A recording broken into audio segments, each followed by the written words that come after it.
Assalamualaikum, mana cap pagi ni? Assalamualaikum semua dan selamat kembali dekat channel saya Ide. Okey, alhamdulillah ketemu lagi kita dekat channel aku ni.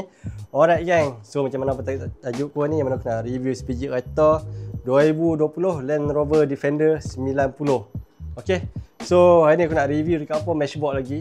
Yang ni Matchbox kereta Land Rover Defender 90 tahun 2020.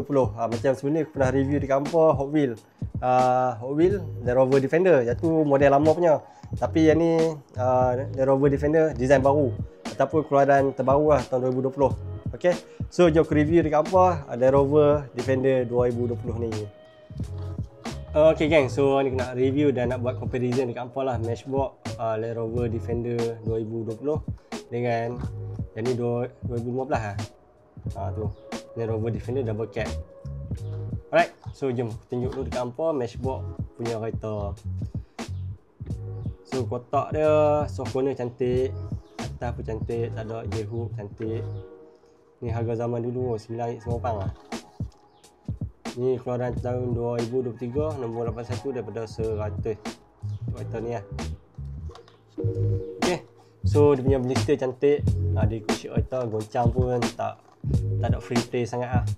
Okay, so jom kita tengok dia punya detail kereta. Untuk kereta ni dia tulis kat sini 2020 Land Rover Defender 90. Base bawah plastik made in Thailand. Lepas tu tayar dia cantik. Ni first time tengok rim macam ni lah untuk Matchbox. Matchbox ni bagus sebab dia pun banyak keluaran variant rim dan tayar lah. Tak macam Hot Wheels sangat lah.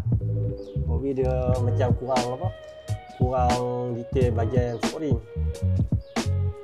Okay, so kereta ni detail ada side mirror. Lepas tu nampak dalam macam ni dia. Depan, belakang.